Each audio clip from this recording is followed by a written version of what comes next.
Bonjour à tous, c'est Paul Dam pour vous parler d'un sapin en sucette sur le thème bizarre, comme d'hab.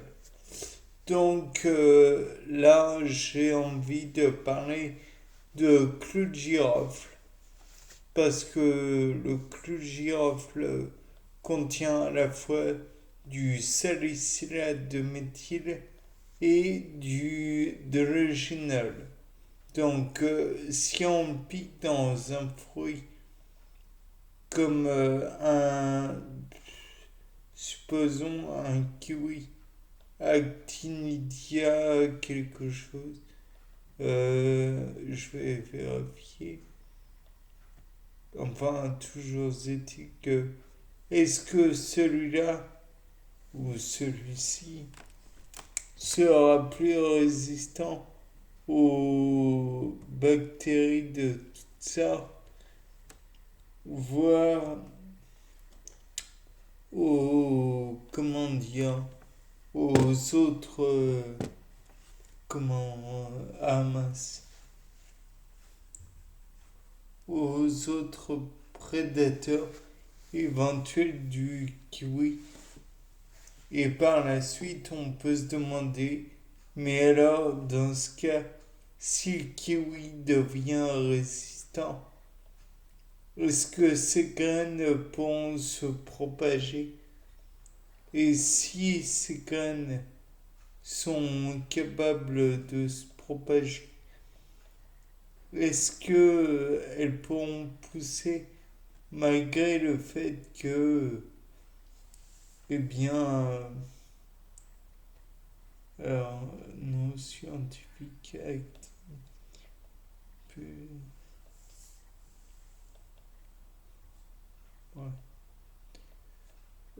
Actinidia sinensis,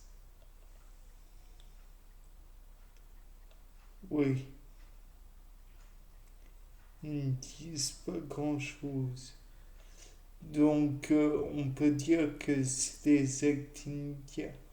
Mais le fait est que le kiwi, une fois qu'il aura eu le, le clou de girofle qui a été planté, mais qui reste dans le fruit, est-ce que le fruit va diffuser le, comment dire, le génol et tout? Parce que à la base, la loi de Fick montre la diffusion d'un solide dans un fluide. Or, là, on parlera de fluide, mais le fluide en question, l'eau, le jus et tout, il ne pourra pas être diffusé vraiment puisqu'il y aura des logettes dans le fruit. Mais est-ce que ça empêchera le fruit d'être totalement, comment dire, d'être totalement en contam- euh, contenant de salicylate de méthyle et de génol? Il pourra peut-être contenir jusque dans le reste du fruit, ou alors très peu du fruit contiendra de l'eugenol et du salicylate de méthyle et tout. Mais alors, dans ce cas, est-ce qu'on pourrait pas le piquer dans la tige et afin que tout le fruit contienne de l'eugenol salicylate et tout team? Parce que dans ce cas, le fruit, à la base, c'était une fleur qui a été fécondée et le si on y met une suffisante quantité de clou de girofle, celui-ci va se diffuser entre tous les fruits et pourra en même temps être utilisé, puisqu'il va utiliser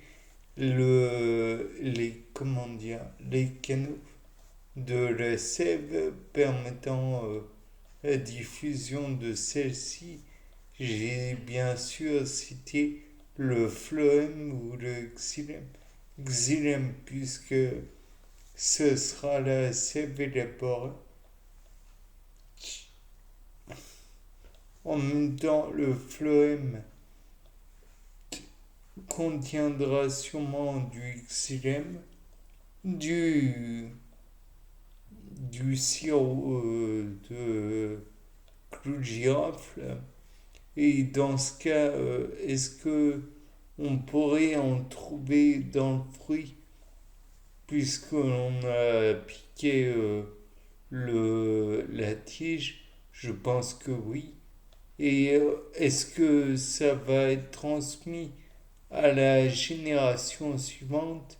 Là, par contre, j'ai un doute, puisque les fleurs auront été fécondées préalablement pour qu'il y ait justement ce fruit.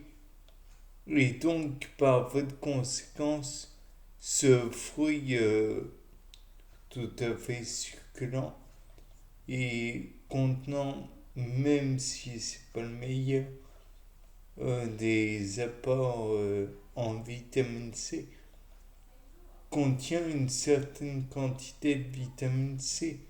Certes, ce n'est pas de la cérola, mais tout de même, c'est pas trop mal.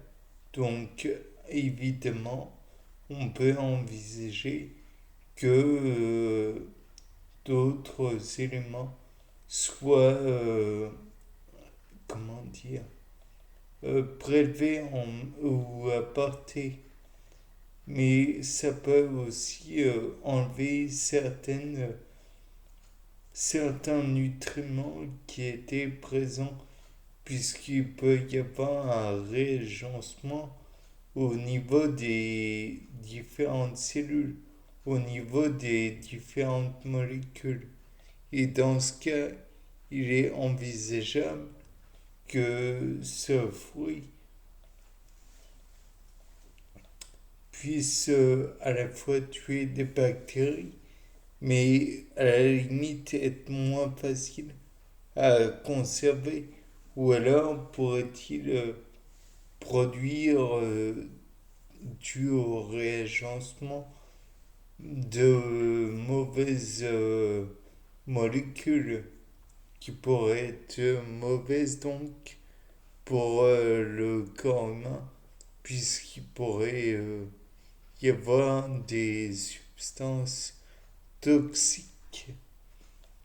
Après, il est aussi envisageable que les petits grains noirs qui sont dans le fruit deviennent tout bonnement inexistants, puisque l'on pourrait supposer que les molécules présentes dans le clou de girofle inhibent tout bonnement la sécrétion d'éléments nutritifs pour les pépins, ou alors, enfin, les petites graines, je ne sais pas si on peut dire pépins, ou alors elles pourraient peut-être faire sécréter des éléments nocifs, presque des endonucléases. Je ne sais pas. En revanche, ces éléments pourraient peut-être rendre la pellicule du kiwi poreuse ou plus fine, puisqu'il a moins besoin de protection dû au fait que le clou de girofle tue la majorité des bactéries. Ce ne sont là que des hypothèses, mais à vérifier. Bien, c'était Paul Dam pour un nouveau Sapin en sucette. Au revoir.